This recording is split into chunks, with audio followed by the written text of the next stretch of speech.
Hello，大家好，毛毛。我哋依家會應觀眾要求，今日嚟拍攝東川路，介紹東川路嘅歷史同美食嘅。咁我哋出發啦 ，Let's go！我哋喺地鐵1號線烈士陵園站 B1 出口出嚟咧，就係中山三路，對面咧就係烈士陵園啦。咁我哋而家沿住呢個方向行。本身呢邊咧仲有幾個出口嘅，不過因為收呢個廣州地鐵12號線，所以就已經關閉咗啦。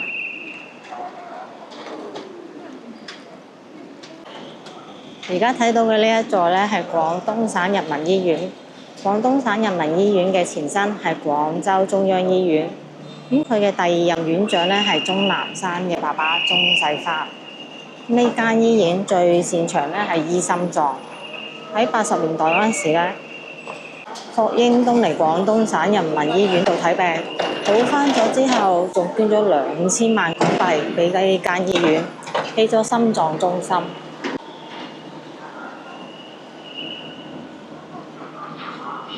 我哋而家行緊嘅咧就係東川路啦，係廣州最早嘅馬路之一，喺1912年嘅廣州市圖就已經存在啦。無論衣食住行，抑或教育、醫療都非常之完善。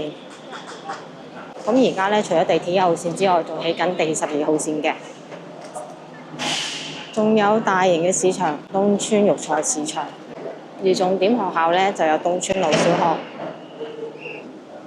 仲有全國有名嘅廣東省人民醫院。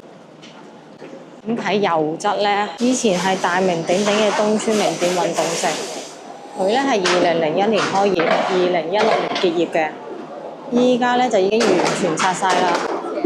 以前嗰個年代啊，都仲未有 Nike 官方店，東川名店呢度咧就係唯一可以買到 Jordan 鞋嘅地方啦。所以好多男同學都好中意嚟呢度逛街㗎。最標誌性嘅嗰幾棵椰子樹咧就仲喺度，但係牆咧就已經拆咗好多年啦。提到東川名店咧，佢舊陣時隔離仲有一個籃球場，就一定要提一提。當年嗰度啊，高手雲集，廣州打波最勁嘅都會過嚟呢度打波㗎。我記得以前仲有 NBA 球星過嚟打波添。因為咁旺場，所以以前佢旁邊嗰間 M 記咧，一到節日就好多人。其實百度地圖咧就非常之好使㗎，可以睇翻以前嘅街景嘅。嗱，咁呢一間咧就係東川名店運動城啦，而旁邊停車場嗰度咧有個網嗰度啊，就係籃球場，而呢一間咧就係 M 記啦。以前東川名店入邊啊，仲有廣東電台 FM993㗎，不過係佢其中一個戶外直播點啫。除咗呢個點之外咧，喺流行前線啦同海印廣場都有直播點嘅。我記得以前咧係播《天生快活人》，應該80後嘅廣州觀眾會聽過啦。咁講起電台嘅話，我讀書時期最中意聽嘅咧係一些事一些情，有聽過嘅就可以嚟對一下暗號啦。床前明月光。呢幾日咧，廣州就已經正式入夏啦，非常之炎熱，30幾度唔係吹嘅。出門咧就記得帶遮。備定支水，真係連非洲人都話曬到虛脫啊！好熱啊！呢間呢瑞銀腸粉係初代銀記員工出嚟開嘅店，就得東川路呢一間店係唯一可以保持翻以前水準嘅拉腸店。我認為呢係全廣州最好食嘅拉腸店。我入去食個午餐先。俾個鴛鴦腸，個鮮蝦腸啊！兩個腸粉開食兩包，喺度食。三頭三。可以現金，亦都可以數碼支付嘅。咁菜牌咧黐咗喺呢度，亦都有長上嘅。咁佢無論拉腸定係粥咧，都係10零蚊就得啦。咁多街坊喺度食，出品你哋唔差嘅，全部都係講粵語嘅喎，非常之親密。咁而且佢個拉腸台咧係喺度㗎咋。睇到佢喺度拉㗎，手腳非常之快，極為之流暢。俾完錢之後咧，佢會俾個牌牌你嘅，拎住個牌牌揾個位坐低，係送餐模式。價值17蚊嘅鮮蝦腸，呢度做嘅咧係布拉腸，呢種腸嘅特徵咧就係雖然唔會駁魚子，但係會特別順滑。蝦嘅份量咧，暫時睇落去係已經有5隻㗎啦，而且腸咧係比好多嘅，一座小山咁高㗎，有放到9喎。咁我就開餐啦，入邊有菜，有少少葱，仲有9喎，真係好大隻蝦。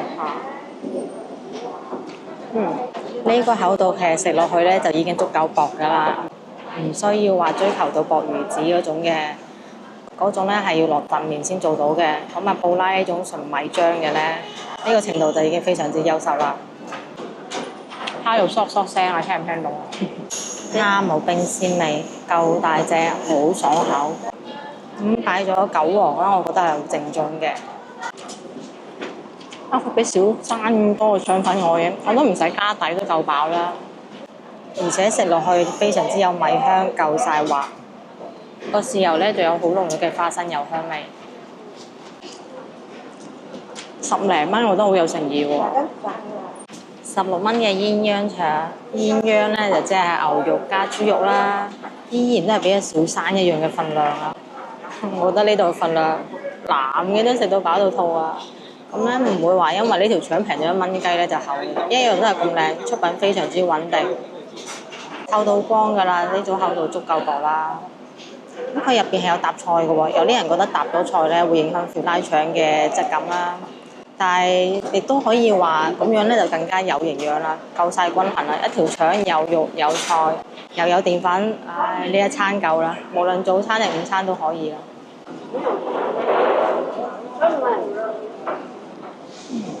鴛鴦腸可能多啲人嗌吧，呢份腸咧，我覺得佢係薄過鮮蝦腸嘅，而且鮮蝦腸咧會有2個窿仔咧，鴛鴦腸就好靚咁樣，好完美嘅成分完整㗎。睇下老師傅有時都會失手啊嚇，不過總體水平都非常之高啦。豬肉好新鮮啊，有豬肉香味嘅，牛肉又夠滑口喎，呢個肉質量好高啊！有一隻菇香唔香？俾嘅係乾菇，非常之有菇香味。俾鮮菇嘅話咧，就淨得口感唔夠香。呢度用嘅乾菇夠晒正，好有味啊！腸粉真係一啲都唔厚，非常之滑啊！包括花生油真係好香啊！特別係因為可能唔係蝦腸啦，肉腸呢邊俾嘅油多啲啊，特別寫出嗰陣花生油嘅香味喎。入邊仲有擺埋冬菇喎，加埋9喎，味道非常之多元化啦。塊牛肉好滑啊！咁佢呢度成份腸嘅厚度咧，我覺得係會比鮮蝦腸薄多少少嘅，話晒差過1蚊雞啊！豉油咧係一樣嘅，都係俾咗調配過嘅鹹豉油，唔會話死鹹，但係唔會話偏甜嘅。我都係覺得佢係全廣州最好食嘅拉腸店，正啊！真係多肉啊！真係一啲都唔厚啊條腸，因為豉油份量又夠啊，太多嘅話就浸到鹹啦，太少嘅話又唔夠掂。食飽飽就走人啦，而家連落單都要排長龍啦，我都唔好阻住人哋食飯啦。其實裏邊都有位置嘅，不過實在太多人啦，我要拍嘢啊，費事阻住人哋食嘢啦，所以我係坐喺出邊。食嗰陣時咧，就有啲街坊會叫加蛋嘅，不過其實加蛋呢種方式咧就唔推薦啦，因為咧就會影響咗拉腸嘅口感，會搞到好鞋口嘅，就試唔到佢嘅薄同埋佢嘅滑啦。離銀對面咧就係銀記，而附近咧仲有間麗銀。以前呢3位老大哥啊，好中意喺度打價格戰嘅，一般咧都係瑞銀俾阿銀記同埋麗銀打嘅，話晒人哋2家係連鎖大企業。咁呢邊咧有一間廣州工程技術職業學院，唔知喺度開咗幾年咧，都有唔少街坊喺度畢業嘅。可惜我唔係住呢頭就冇咁熟啦。依家好多人入去嘅咧就係東村酒家啦，喺呢邊開咗幾10年嘅老字號。呢頭嘅街坊大部分嘅結婚酒、出世酒都喺度擺㗎，對呢邊街坊非常之有紀念意義啊！路口呢度咧就有一間皇上皇啦，不過以前嘅中心地段，呢啲賣手信嘅店咧非常齊全。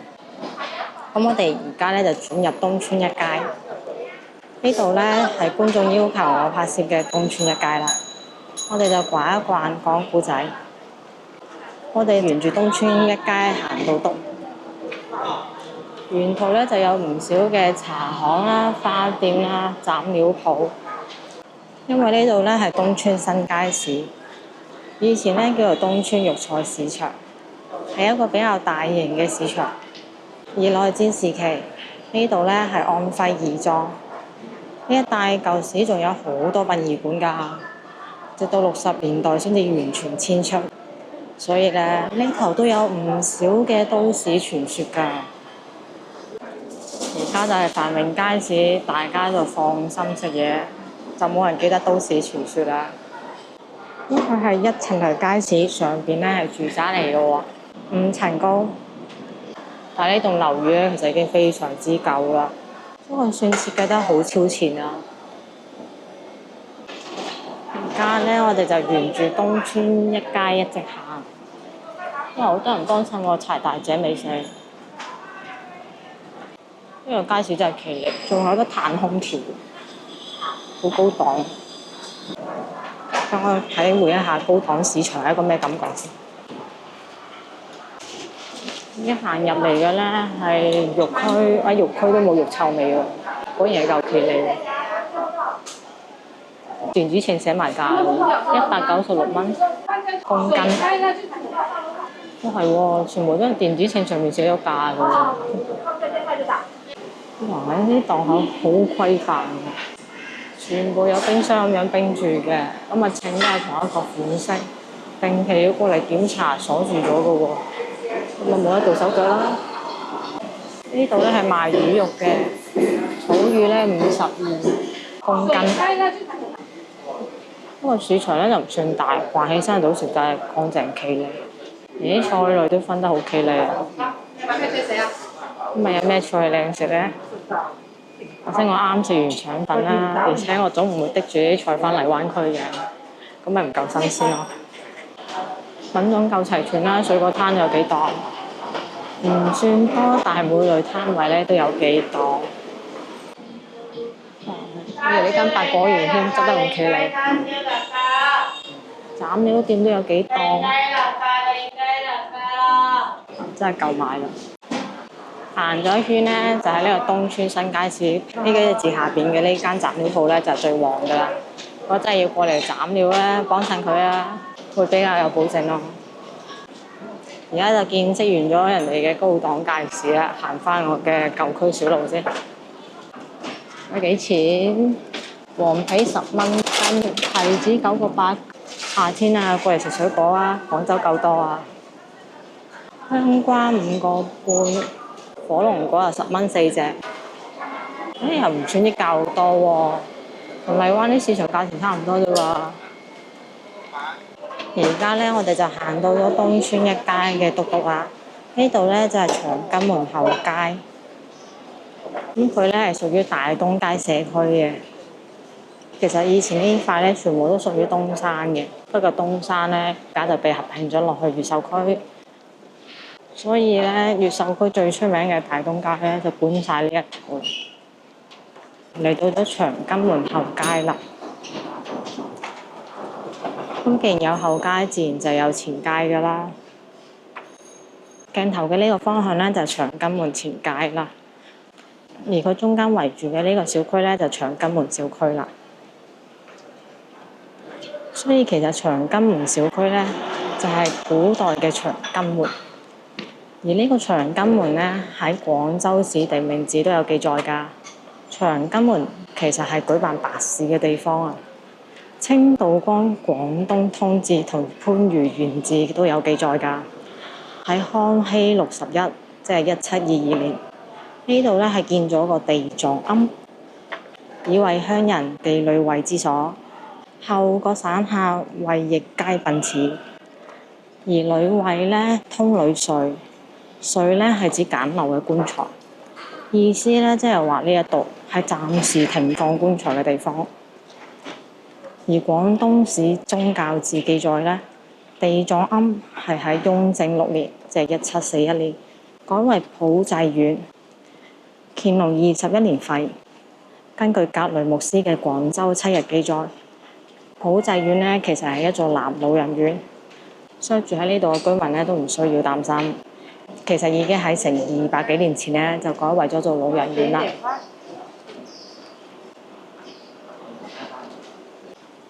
我哋而家咧就行翻去，我哋而家咧就沿住呢個方向行。呢度咧係一個斜坡上嚟嘅，而呢條路咧叫做前鑑通津。轉咗入斜坡之後咧，就好似上咗個小山坡一樣，涼爽咗好多。咁沿住呢條斜坡一直行落去咧，就會去到琴渠江。廣州市地名志記載，琴渠江咧喺中山2路西段南側，沿琴渠江東南邊呈回形伸延，西南連東村3街，通東村路，因山江形似琴渠故名。斜坡嘅左手邊呢係連片嘅小區，有東村1街小區，亦都有東村3街小區。雖然睇落去係5層高嘅舊樓，不過呢都有啲係加裝咗電梯咯喎，有啲呢喺度裝緊。咁而家呢就行到咗山頂，呢條路開始落斜坡。呢啲應該係早期嘅自建房，大部分都係3層，一樓呢係紅磚結構嘅屋。行咗上嚟真係靜好多㗎喎，又好風涼又安靜。小區雖然比較多，但係我見啲路呢都安排得幾闊落。就係而家停嘅電梯有啲多，左右兩邊都有，搞條路呢就有啲窄啦。好在行咗上嚟之後呢，就風涼水冷，都算幾舒服嘅。唔知有冇影到觀眾你曾經居住過嘅地方？留意咗下呢度啲單位呢，陽台都比較大嘅喎，總體面積應該都幾大下。按以前嚟講，應該係一個幾高檔嘅小區啦。設有圍牆，一樓又冇設商鋪，人員唔算混雜，安全度應該幾好。其實東村路而家嘅走向呢，同舊時咧係唔一樣㗎。東村3街按舊地圖係東村馬路嘅舊道。舊時呢度有座叫永盛寺外莊嘅地方，又叫永盛外莊，始建於明代，後嚟多次重建。咁我查到最後記載嘅時期呢，係民國抗戰時期。呢座小區真係可謂之依山江而建啊！咁高嘅地勢唔會水浸，又夠風涼水冷。只不過係而家年歲有啲大，睇上去比較殘舊。而家就轉返咗出嚟啦，係啱啱食嘢嗰間水銀。我哋繼續沿住東村路行啦。12點咪遇到小學生放學時間，拉住手手好整齊咁樣返屋企啦，真係。咁啱先放學嘅小朋友呢，估計就係東村路小學嘅同學仔啦。呢條呢係東城北街，東村路就比較有歷史嘅，所以呢邊啲樓盤呢都唔係話好新嗰種，幾層高嘅自建房為主。不過可惜啊，咁有歷史嘅街道呢，樹呢就冇幾大棵。可能因為礦路得比較多，所以呢就成日都要斬咗再種。呢度呢係東城南街，而中間呢座建築呢寫住嘅壓字嘅呢，就係東城當鋪啦。當年呢個東城南街同東城北街呢，都係由東城當鋪出資起嘅，所以呢就以東城嚟命名。可惜啊，依家當鋪就已經冇咗，反而係兩條街呢都保留咗落嚟。咁我哋而家呢就過對面馬路繼續逛。而家咧就過咗馬路啦，過到馬路呢邊咧係豐恒牛奶總店，而豐恒牛奶嘅前身咧係廣州牛奶公司，以前都喺呢個位置。而廣州牛奶公司其實係由盛記牛奶公司合營之後成立嘅，喺1882年，盛記牛奶嘅營業部都係喺呢個鋪位，所以呢個鋪位咧其實已經賣咗142年牛奶啦。盛記牛奶清代時期嘅牧場咧係喺沙面發租界，之前我哋沙面古建築嗰期都介紹過。咁我細個嗰時咧屋企都有訂豐恒牛奶嘅。嗰時咧係會送貨上門放喺屋企門口嘅奶箱度。食完咗飯行咗咁耐，天氣又熱，唉，揾咁多理由做咩啊？其實就想飲支奶啫。咁呢支奶咧係5蚊雞嘅，依然都係咁好奶味。咁我哋就飲住奶講隔離條街嘅歷史啊。隔離呢條街咧叫做雲海通津。咁廣州市地名字記載，原有寬闊的水道，故名雲海通津。附近嘅老街坊咧，其實係會叫呢條巷做牛奶巷嘅，就係因為旁邊嘅呢間廣州牛奶公司而命名。咁講完咗牛奶巷，我哋睇下地圖啊。我哋而家咧喺呢度，咁牛乳機咧就喺呢度。咁而家咧就飲完咗牛奶，又睇咗地圖啦。咁我哋嚟講一講牛乳機嘅故事啊。由清代開始咧，黃氏家族就喺呢度養奶牛賣牛乳，所以咧就叫做牛乳機。直到1956年公司合營，黃氏後人就冇再喺牛乳機養牛買奶啦。咁同啱啱提及到嘅盛記牛奶整合成為咗廣州牛奶公司。依家沿住右手邊呢個紅色牆嘅咧，都係東川路小學。東川路小學咧係有成120年歷史嘅名校，前身係1905年創辦嘅東關學堂。1912年嗰陣時咧，廣州市圖就標有東關學堂。呢間學校咧係全廣州改名次數最多嘅學校啊！民國時期改名為東區第6小學。抗戰期間呢，就叫做東區52小學，抗戰勝利之後又改名為前鑑中心小學，解放初期叫做東區第1中心小學，956年改名為東川路第1小學，後嚟呢又改名成為咗東川路小學革命小學，1998年再次復名為東川路小學。終於講完啦，你數唔數到究竟佢改過幾次名呢？咁對面嘅咧就係雲香樓啦，結業之後咧就開咗呢間半價茶樓。雲香樓原名為雲香茶樓，創始於1904年，當時係由吉祥堂、鄭雲卓牽頭，共8人集資，白銀5000兩創業。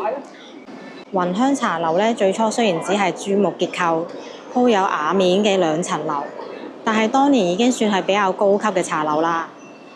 依家咧就過對面馬路。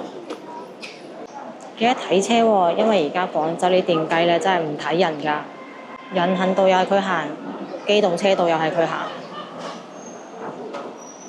而家行緊嘅咧就係東華東路啦，呢間咧就嗰間半價茶樓。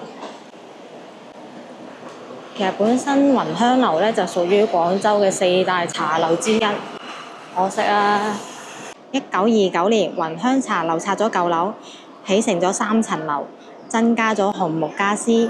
雲香茶樓喺90年代咧改為酒樓。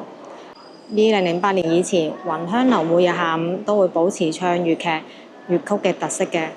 可惜啊，後嚟因為經營不善，2015年咧就結咗業。喺呢間歡夢園百貨商店啊，賣嘅全部都係90年代嘅嘢啊！以前咧係叫做勝利百貨嘅。入去又睇下有冇我啱使嘅貨先。呢個番梘咧叫電車番。咦，其實仲有冇大笨象賣㗎？誒，係我隻小象。我佢上鎖，手動上鎖。20蚊啦嗬。微信收款20元。哦，消費完畢，同以前一模一樣嘅，好似當水槍玩添啊！終於將嗰啲沐浴露嘅擠光光，都未沖完個涼。除咗日用品之外咧，床鋪被席咩都有㗎。如果中意買呢種懷舊嘢嘅話，就可以過嚟睇一睇啦。全廣州市就得兩間，東有勝利，西有麗虹。呢間呢就舊陣時嘅勝利啦。買完咗沖涼液，就係翻去沖涼啦。咁今日視頻到此為止啦。中意視頻嘅話，記得關注我頻道喎，點個 like，分享俾朋友仔。下期見啦，拜拜。